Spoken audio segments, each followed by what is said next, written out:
Hi guys, ayan, magluluto ako ngayon guys ng Bicol Express. Ayan, so itong hiniwalay ko kasi yung medyo may taba-taba. Kaya inuna ko siya, pinatuyo ko muna. Din ngayon isama ko na yung lahat ng karne na hinanda ko para sa aking Bicol Express. Ayan, marami-rami din to mga lalabs. Mga 1 kilo din tong ginagawa kong yung niluluto ko. Ayun na siya guys, so patutuyuin lang natin siya guys, no? Hanggang sa lalabas yung mantika niya. Saka tayo magisa.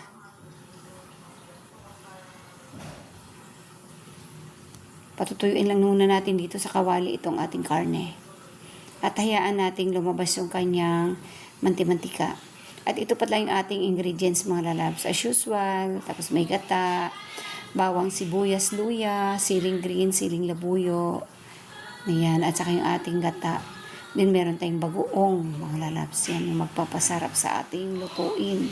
At ayan na guys, tuyo na yung ating karne. Nakita nyo naman, medyo namula-mula na yung ating kawali. Tuyo na yung ating karne guys. Magdagdag tayo ng konting mantika kasi parang hindi siya gaanong mamantika kasi mas maraming.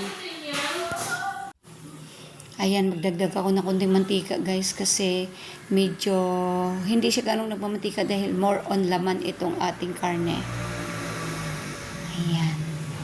Lagyan na natin yung ating bawang, luya at saka sibuyas guys. Sabay-sabayin na natin.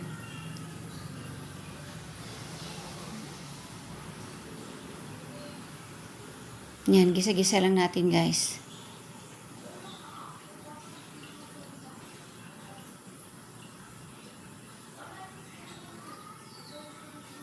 Sibuyas.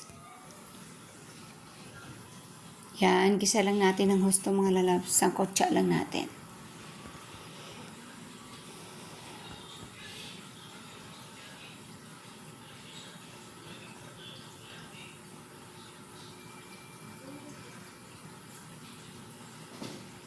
Lagyan na rin natin yung ating bagoong. Pero itong bagoong ko guys is nagisa ko na ito. Dahil yun na itong pinang-uulam namin. Nagisa ko na ito mga lalabs.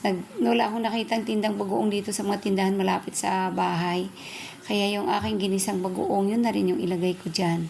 Masarap na yun guys kasi timplado na yan. At saka yung bagoong na yan ay sariling gawa ko.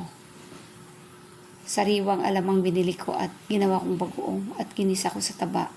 Ito na rin yung nilagay natin dito sa ating Bicol Express. Yan, gisa-gisa lang natin ng husto guys.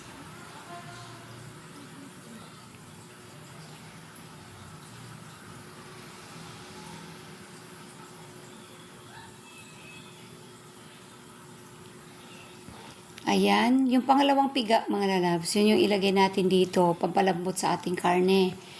Kasi medyo luto na itong ating karne, pero hindi pa siya gaanong malambot, kaya yung pangalawang piga, yun yung pampalambot natin dito sa ating karne guys.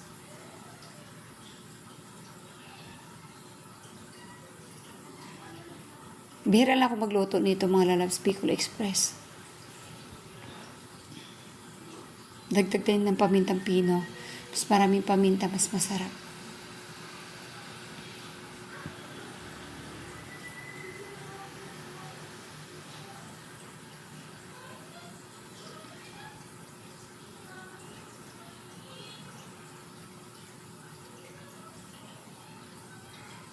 Ayan na siya guys. So, luto na yung ating karne.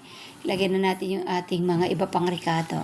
Yung siling green ko, tinanggalan ko ng buto guys para hindi siya gaanong maanghang.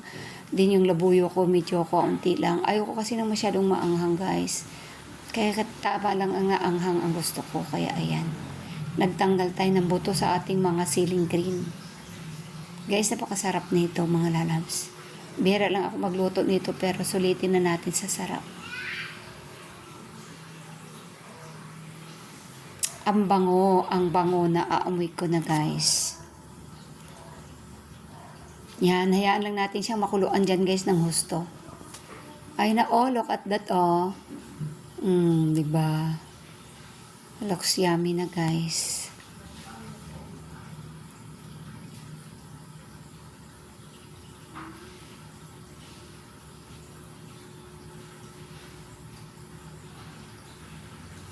Gusto din to ng pamilya ko. Ng asawa ko at saka ng anak ko, gusto din nila itong ganitong luto. Pero bihira na ako magluto nito. Yan. At ayan na nga guys, umuusok-usok na sa sarap. Nagdagdag ako ng patis guys kasi medyo matabang siya. Kasi kunti lang naman yung bagoong natin na nilagay. Kaya hindi siya gaanong nakaalat. Kaya nagdagdag tayo ng patis. Patis ang ginawa ko talagang panimpla sa mga lutuin ko mga lalabs. Paglagay ako konting asin, then pag matabang, dagdag ng patis. Masarap kasi mga lalabs ang patis, malasa.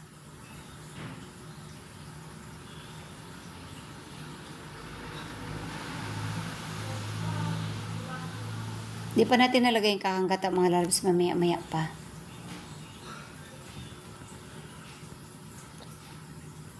Ayan yung ating kakanggata guys, o kaunti lang. So, buhos na natin. Yan talaga mga lalabs, ang mas pampasarap.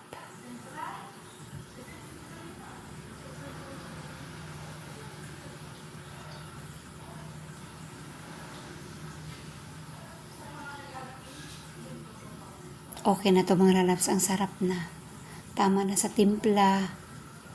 At saka, ano na lang natin guys, pakuluin na lang muna natin yung ating gata dito guys, yung ano siya ba, yung nagmamantika-mantika siya ng konti.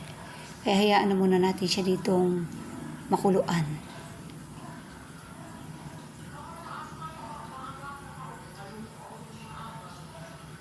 At ayan na nga guys, ang ating Bicol Express, napakasarap, napaka-creamy dahil sa sakto sa gata. So, thank you for watching guys. See you next time. God bless.